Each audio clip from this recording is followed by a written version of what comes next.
Cities are very stressful environments. There's a lot of other people around, there's a lot of hard surfaces, and all these things tend to introduce vibrancy and excitement, but they're really bad at providing repose and relaxation. Urban greenery is to soften up the city and make it a much more livable place to be in. Imagine waking up to the morning chorus of wild birds instead of pigeons. These are great indicators of health and sometimes, even culture identity. That's why we believe that providing greenery into the development is important. URA is the planning authority for Singapore, and we are responsible for policies that integrate greenery into the built environment. The LARCH program is a package of initiatives that encourage greenery to be integrated back into the built environment. One of it is really the landscape replacement area policy, which requires landscape areas equivalent to the development site area to be reintroduced back into the site after the development is built. We took a whole-of-government approach in greening Singapore in the vertical dimension. We have about 100 hectares today, both vertical gardens and rooftop greenery. I think this is very exciting. When we remove land from being a piece of ground, we must replace it on the building in some way or another to the same area of land. One of the hot topics of the day is biophilic city. So the dream is the city where we're all wrapped up in this wonderful nature environment. Every morning you open the windows and the birds are singing. This is what we should be aspiring to. We're also looking at this whole area of biophilic to create towns that are green as well as to help in the well-being for healthy living. We want to bring these towns and create biophilic framework to guide our new developments in our towns. I think by and large, the various stakeholders like landscape architects and certainly developers are on the same page as the government agencies in promoting greenery through the LARCH program. Our most important stakeholder in the value chain are the customers. We have always had feedback from customers that they really enjoy the greenery. In the process of designing the greenery for Oasia Hotel, besides the customers within the development enjoying the greenery, we're also allowing customers outside the hotel to actually relax and to relieve their stress as well. And that has been very welcomed by our friends outside the building.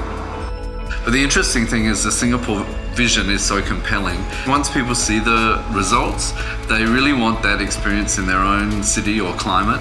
We completed 2 projects overseas with extensive planting. One is the Grove in China and the other one is the Pano and the Met in Bangkok.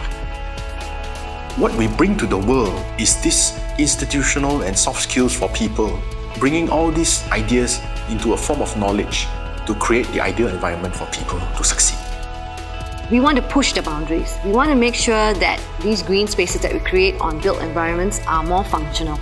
The one way we do it is that we promote gardening. Actively encourages residents in the building or building occupiers to come down and do gardening under a Community in Bloom program. And that helps as a social space because it's actively used by people that live in that environment. Concept for Khoo Teck Puat Hospital is hospital in a garden, garden in a hospital. So it's a hospital without boundaries whereby the community have access to the hospital. I think a lot of visitors here use the hospital not for its hospital functions. So it's anything but what you normally associate a hospital for. I believe that the hospital caters to everybody. So it's not just a hospital for patients, not just patient-centric hospital. It's a people-centric facility. So I felt what was very important for Khoo Teck Puat, how it turned out to be what it is today, is that you must have the right users because they really believe from the onset that yes, the solution, what I want, is to have a green hospital.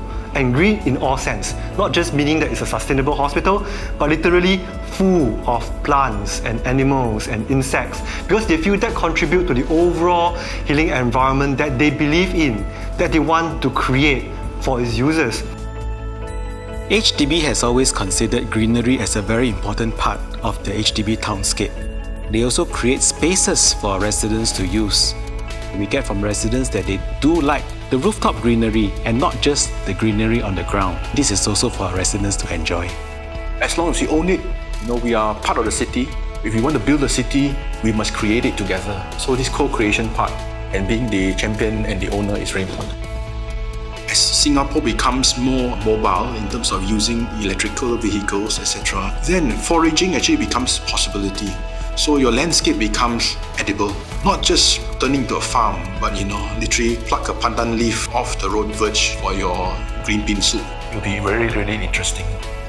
The reason why we're motivated to try and find these solutions is because we really love Mother Nature, we love planet Earth. The world is actually in quite a critical state and is in dire need of really successful, sustainable urban prototypes. And Singapore is one of the few places in the world it could actually happen.